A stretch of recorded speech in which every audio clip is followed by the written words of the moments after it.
Many believe that the American school system simply needs reform. They point to low test scores or outdated teaching methods.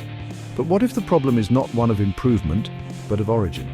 What if the system is not broken, but working exactly as designed? We often discard bad ideas, not reform them. We wouldn't reform a sinking ship, we'd abandon it. The American public school system, built on a foundation of coercion and control, is such a ship. The uncomfortable truth is that the American school system was never solely intended for education. It was, from its inception, a tool for shaping citizens according to the desires of the state. This idea didn't originate in America, but can be traced back to 16th century Germany and 18th century Prussia. Understanding this history is crucial to grasping the inherent flaws of the system we have today.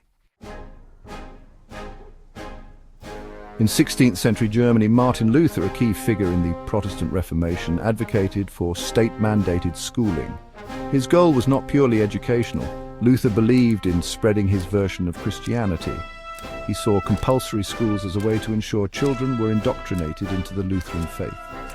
This linking of state power and religious instruction set a dangerous precedent. Centuries later, in Prussia, Johann Gottlieb Fichte, a philosopher, expanded on this idea. Fichte, a staunch nationalist, believed in using education to create obedient citizens. He saw the individual will as dangerous to the state. He advocated for a system of compulsory schooling that would mold children into loyal subjects. Fichte's vision was clear: to use education not to liberate the mind, but to control it. His ideas would have a profound influence on the development of compulsory education in America. In the 19th century, Horace Mann, often hailed as the father of American public education, traveled to Prussia. He was impressed by their system of mandatory schooling. Mann saw it as a way to create a more ordered and productive society in America. What Mann failed to recognize, or perhaps chose to ignore, was the underlying Prussian goal of state control. Upon his return to America, Mann became a vocal advocate for a similar system. He lobbied for taxpayer-funded, government-controlled schools. Mann's efforts were successful. Massachusetts in 1852 became the first state to enact a law making school attendance compulsory. This marked the beginning of a trend that would sweep the nation.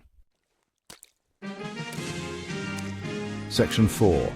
Compulsory education, a system entrenched. By the end of the 19th century, compulsory schooling laws had spread throughout the United States. The idea that the state had the right to dictate the education of children was firmly established. The federal government further cemented this control in the 20th century.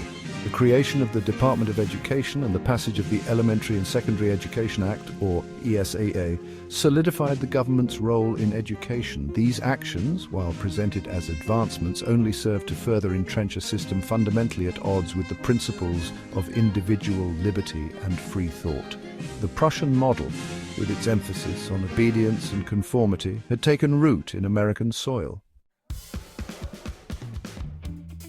Section 5. A call for abolition, not reform. Decades of reforms have failed to fix the American education system. This is not surprising. The system is not broken, it is working as intended. It is designed to produce compliant workers, not independent thinkers. The only solution is not reform, but abolition. We must dismantle the current system and allow for true educational freedom to flourish.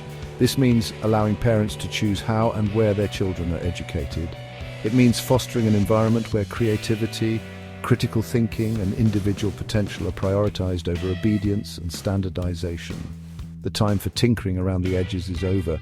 We must have the courage to demand a complete overhaul, to build a new system that truly empowers individuals and values genuine learning. The future of our children, and indeed the future of a free society, depends on it.